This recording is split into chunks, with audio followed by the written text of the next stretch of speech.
सभी को प्रणाम। हम पढ़ रहे हैं परम पूज्य गुरुदेव द्वारा लिखित पुस्तक प्रेम योग, और हम यहाँ विशुद्ध प्रेम के स्वरूप को समझने का प्रयास कर रहे हैं। गुरुदेव हमें समझा रहे हैं कि आत्म स्तर का प्रेम, वो प्रेम जो निश्चल है, जो प्रेम जो अजर है, अमर है, जो प्रेम जो आत्मा का आत्मा से संबंध रखता है, उस प्रेम का क्या अर्थ है। और जो प्रेम, वो प्रेम जो सारी एक्सपेक्टेशन से परे है, जिसमें केवल देने का भाव होता है, कोई एक्सपेक्टेशन नहीं होती। और जब वो प्रेम हमें परमात्मा से हो जाता है तो वो भक्ति का स्वरूप ले लेता है, और वही भक्ति हमें जीवन में बैलेंस करना सिखाती है। हमारे सारे रिलेशनशिप्स के बीच में एक समता का भाव, आपके मन में किसी के लिए कोई लो फीलिंग, नेगेटिव फीलिंग, अगर वो सच्चा प्रेम जाग जाए तो नहीं रह सकती। तो आइए परम पूज्य गुरुदेव वंदे माता जी को, ब्रह्मांड की समस्त दिव्य शक्तियों को हृदय में धारण करें और उनसे प्रार्थना करें कि हमारे हृदय में भी वो प्रेम का बीज जग जाए, हमारे हृदय में भी वो प्रेम की ज्योति प्रज्वलित हो जाए। गुरुदेव हमें अलग अलग एग्जाम्पल से समझा रहे थे। जैसे तुलसीदास जी का एग्जाम्पल दिया, कालिदास जी का एग्जाम्पल दिया। जब कालिदास जी ने माँ सरस्वती से बड़े प्रेम से पूछा तो माँ सरस्वती ने कहा कि तुम कवि थोड़े ना हो, तुम तो मैं ही हो गए हो। तो वो फीलिंग ऑफ वननेस गुरुदेव बता रहे थे। और फिर आगे गुरुदेव हमें लिखते हैं कि प्रेम क्या है। प्रेम का जो प्योरेस्ट फॉर्म है वो स्वार्थ से परमार्थ की ओर प्रगति करता है। तो अपने प्रति प्रेम स्वार्थ और विश्व के प्रति प्रेम परमार्थ की ओर इंगित करता है। प्रेम साधक की विराट जगत में फैली आत्मा की एकता को हृदयगम कर सकता है, उसी की ओर संकेत करते हुए गीता जी में लिखा गया है। तो पहले तो गुरुदेव ये क्लियर कर रहे हैं कि अगर आप बिल्कुल अपने लिए ही सोच रहे हो और अपने से ऊपर सेल्फ सेंटर्ड अप्रोच से बाहर नहीं आ रहे हो तो वो प्रेम नहीं है, वो स्वार्थ है। और एक्चुअली सेवा ही प्रेम है। परमार्थ का भाव, करुणा का भाव, वसुदैव कुटुंबकम का भाव, किसी को देखा दुखी पीड़ित और उसके लिए आपके मन में करुणा का भाव जागृत हो गया, तो वो प्रेम है। और गीता जी में लिखा है, वह योगी सभी भूत प्राणियों में अपनी ही आत्मा समाई हुई देखता है, इसलिए सभी को समभाव में देखता हुआ वह सभी के साथ प्रेम करता है। ये गीता जी का श्लोक, उसका अर्थ है। जीवन की सर्वोच्च प्रेरणा प्रेम से ही आत्मा का प्रकाश है। प्रेम की प्रेरणा से काम करना ही ईश्वर की इच्छा का पालन करना है। उसने प्रेम से ही संसार की रचना की है। एक एक को वह प्रेम से ही जोड़कर रखता है और अंत में स्वयं भी उसी से जुड़ जाता है।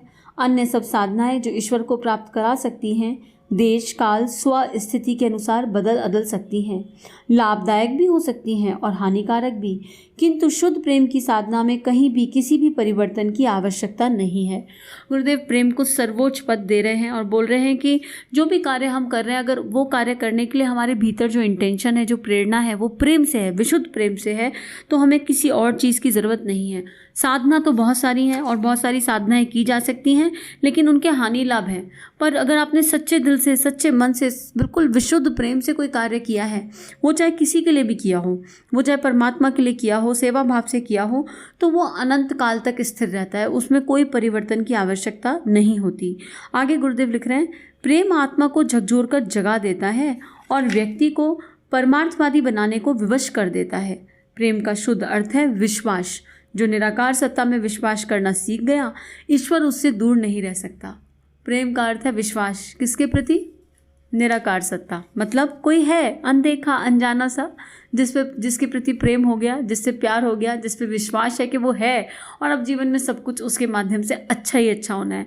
और वो छोटा स्वरूप है। जैसे गुरुदेव ने बताया, मान लो अगर आपका राधा जी में प्रेम टिक गया, आपका कृष्ण जी में प्रेम टिक गया, आपका राम जी में टिक गया, तो कौन है राधा कृष्ण राम? ये जो अलग अलग नाम है, हनुमान, ये क्या है? ये सर्वश्रेष्ठ गुणों का समुच्चय है। और जब हम इनका जीवन देखते हैं, इन प्रतिभाओं का, अवतारी सत्ताओं का जीवन देखते हैं, तो वो जीवन कैसा था? वो जीवन अपने लिए जिया गया था ही नहीं। वो तो प्रेम, राधा कृष्ण तो प्रेम का प्रतीक है, वो तो आए प्रेम बताने थे। हनुमान बाबा को अगर देखो तो भक्ति का प्रतीक है, राम जी के प्रति उनकी भक्ति। और भक्ति क्या है? प्रेम की पराकाष्ठा, गुरुदेव ने बता ही दिया। तो विश्वास किसके प्रति? अपनी उच्चतर आत्मा, अपने भीतर के सद्गुरु के प्रति, उस अनदेखे अनजाने के प्रति विश्वास।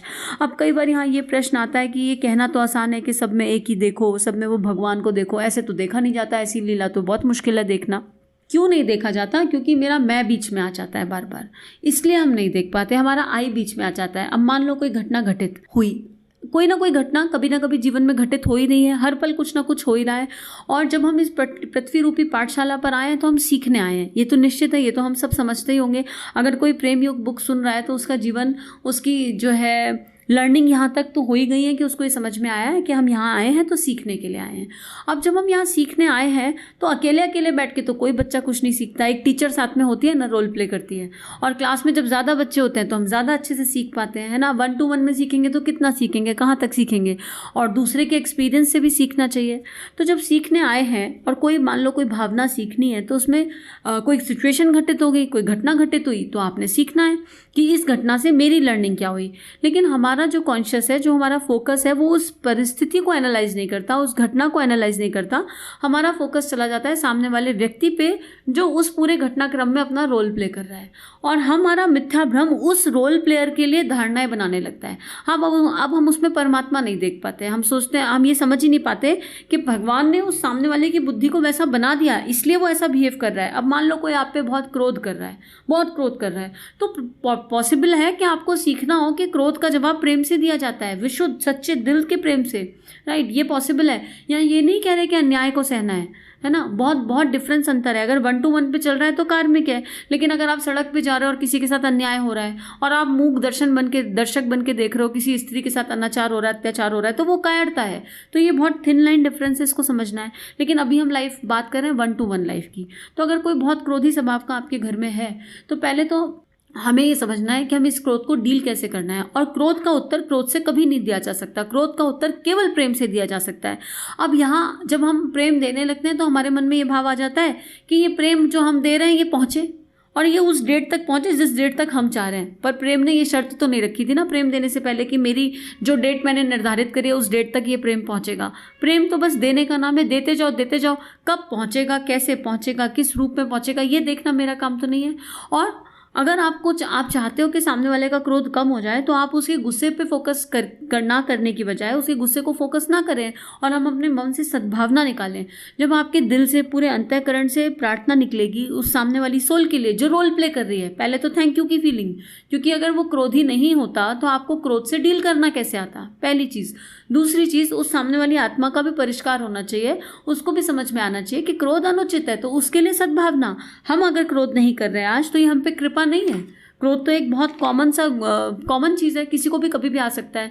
तो अगर आपको अपने व्यक्तित्व में ऐसा लगता है कि आप क्रोध नहीं करते हो तो ये कृपा से नहीं हो रहा है, भगवान की कृपा नहीं है हम पे। तो उस कृपा के लिए भगवान को धन्यवाद देना कि हे परमात्मा, थैंक यू सो मच कि आपने मुझे समझाया कि क्रोध अनुचित है, और जैसे आपने मुझ पे कृपा करी ऐसे ही सामने वाली आत्मा पे भी कृपा कर दीजिए। तो आपका जो फोकस है जब लर्निंग पे शिफ्ट हो जाएगा, रेदर देन द पर्सन जो रोल प्ले कर रहा है और उसकी अच्छाइयाँ और बुराइयाँ देखने से आप शिफ्ट होके कॉन्शियसनेस को शिफ्ट कर लोगे अपनी लर्निंग पर, क्योंकि हम केवल खुद को बदल सकते हैं। आत्मनिर्माण समाज की सबसे बड़ी सेवा। आप चाह के भी अगर मान लो आप कोशिश करना भी चाह रहे हो कि नहीं इसका क्रोध खत्म हो जाना चाहिए, तो आपके हाथ में नहीं है ना वो खत्म करना। आप कितनी मर्जी कोशिश कर लो, आपके कहने से तो क्रोध खत्म नहीं होगा जब तक सामने वाले में अपनी अवेयरनेस नहीं आएगी कि what wrong I was doing. जब तक उसको समझ नहीं आएगा, और उसको कब समझ में आएगा ये डिसाइड आप तो नहीं कर सकते हो, उस आत्मा की अपनी यात्रा है, अपनी जर्नी है। जब उसको समझ में आना होगा आ जाएगा। लेकिन आपका रोल प्ले, हमारा रोल प्ले क्या है वो तो देखना हमारा काम है ना। तो गुरुदेव आगे लिख रहे हैं, जो निराकार सत्ता में विश्वास करना सीख गया, ईश्वर उससे दूर नहीं है। आत्मा को झकझोर कर परमात्मा में मिला देने वाली सबसे सरल और अमर साधना प्रेम है। इसलिए सच्चा प्रेमी हुए बिना कोई भी अध्यात्मवादी ईश्वर की ओर गमन नहीं कर सकता। तो अगर हमें सच्ची में अध्यात्म की यात्रा करनी है तो सबसे पहले तो मन में प्रेम होना चाहिए, मन शांत होना चाहिए, और एकदम कोई भी सिचुएशन आए एक चेहरे पर मुस्कान, वो जो अंदर से आती है ना रेडिएट करती हुई स्माइल, वो। और जब सच्चा प्रेम जाग जाएगा तो सारे भय से मुक्ति मिल जाएगी, कोई भय मन में नहीं रहेगा। क्योंकि आपका विश्वास है उस परम सत्ता पे कि जो भी हो रहा है उस परम सत्ता की इच्छा से हो रहा है, और हम सब उसके इंस्ट्रूमेंट हैं, और जो हमसे वो करवाना चाहते हैं वो करवा रहे हैं। आपको भाव मिल रहा है, आप भाव से कर्म करते जा रहे हो। आपको भाव मिल रहा है, बिना एक्सपेक्टेशन के आप काम करते जा रहे हो।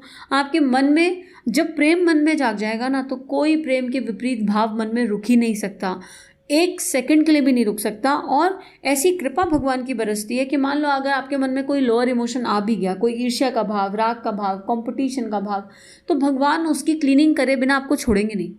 आप जरा साधना में बैठोगे, आपका वो लोअर इमोशन आपको इस हद तक विचलित कर देगा कि आंसुओं के रूप में धुलाई हो जाएगी। जब तक आप साफ नहीं होगे हृदय से, आपका अंतःकरण शुद्ध नहीं होगा, आपका वो परमात्मा जिस पे आपका अटूट विश्वास है, वो निराकार या साकार सत्ता जिस पे आपका अटूट विश्वास है, वो आपकी यात्रा को आगे बढ़ाए बिना छोड़ेगी नहीं। तो आज परम पूज्य गुरुदेव, वंदे माता जी, आदिशक्ति माँ गायत्री से प्रार्थना करते हैं कि वो दिव्य प्रेम का अनुभव हम सब करें, चाहे 1 मिनट के लिए करें, चाहे सहस्त्र मिनट के लिए करें, वो उनकी इच्छा, उनकी मर्जी, लेकिन एक बार इस जीवन में उस दिव्य प्रेम का अनुभव हम सभी करें और हम समझें कि वो प्रेम है क्या, जो आत्मा को आत्मा से जोड़ता है, जो आत्मा को परमात्मा से एक कर देता है, और फिर आनंद ही आनंद है, फिर दैट इज़ अ ब्लिस।